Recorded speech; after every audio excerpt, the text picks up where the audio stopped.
ก่อนอื่นหมดก็ขอแสดงความนับถือบรรดาพ่อแม่ประชาชนอยู่ในขอบเขตทั่วประเทศข้าพเจ้าชื่อ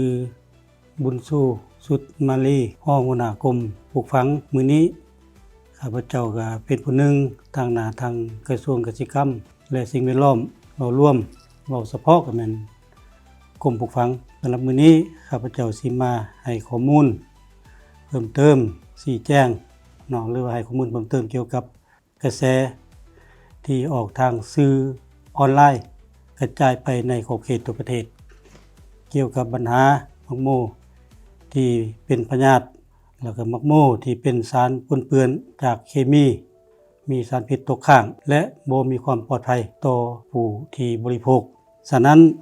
เกี่ยวกับปัญหาดังกล่าวนี้ทางขันเทิงเราร่วมบ่เฉพาะกับเป็นทางรัฐมนตรีกระทรวงเกษตรกรรมและสิ่งแวดล้อมพร้อมโดยคณะแสดงความเป็นห่วงเป็นใย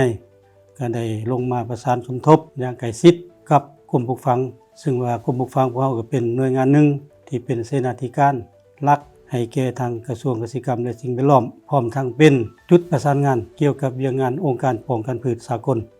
หรือว่าป้องกันพืชแห่งชาติได้มีสื่อออนไลน์ที่บ่เป็นทางการและก็บ่มีข้อมูล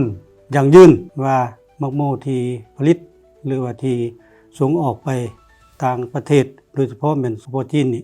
ก็ได้รีบร้อนประสานสมทบกับอำนาจการปกครองท้องถิ่นแต่งตั้งคณะกรรมการลงติดตามสุกยู่เคลื่อนไหวหรือว่าเก็บกำข้อมูลรายละเอียดเกี่ยวกับปัญหาดังกล่าวนี้ปกติแล้วโดยรวมแม่นเกี่ยวกับมักโมนี้ที่ว่าส่งออกไปต่างประเทศหรือไปสุโขทัยทางประเทศที่นำเข้ามาเขาก็มีความเข้มงวดเกี่ยวกับการนำเข้าผลผลิตภัณฑ์เกษตรกรรมไปสู่ประเทศเพิ่นนั่นก็มันมีความเข้มงวดหลายฉะนั้นถ้าว่าสินค้าที่บ่มีความปลอดภัยทางภายจีนก็สิได้แจ้งมา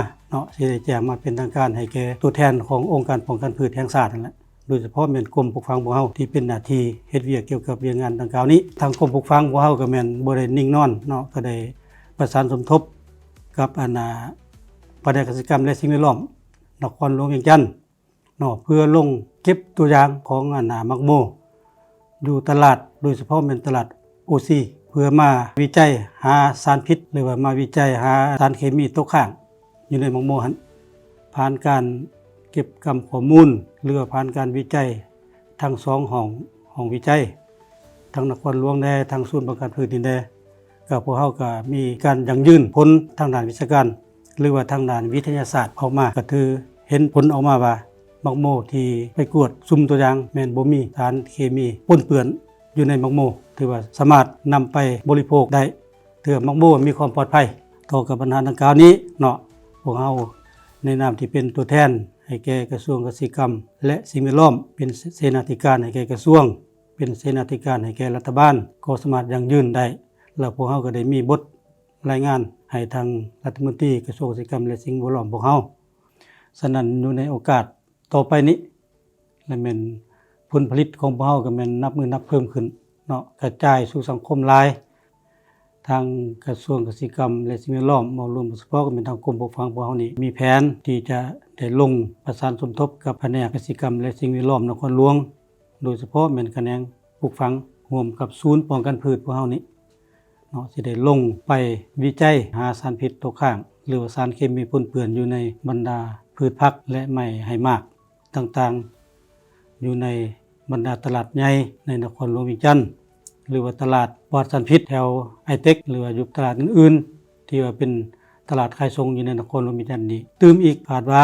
พวกเราจะได้ประสานสมทบแผนนำคะแนนปลูกฝังพวกเรานี้ในไว้นี้เพื่อจะเป็นการสร้างความเชื่อมั่น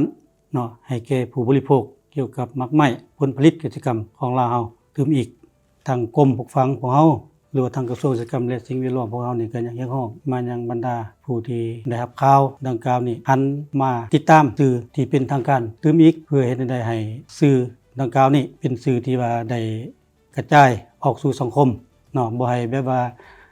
ฟังแต่สื่อทางฝ่ายเดียวแล้วกระจายเอาโดยข้อมูลที่บ่เป็นความจริงอันนี้แม่นนะครับพระเจ้าในนามทางกรมปลูกฝังขอชี้แจงเกี่ยวกับปัญหาดังกล่าวนี้ฉะนั้นก็ขออวยชัยพรบรรดาพ่อแม่พี่น้องประชาชนในขอบเขตทั่วประเทศจงพร้อมกันจัดตั้งปฏิบัติแล้วก็นำเอาปัญหาดังกล่าวนี้ไปกระจายสู่สังคม ให้รับทราบนํกัน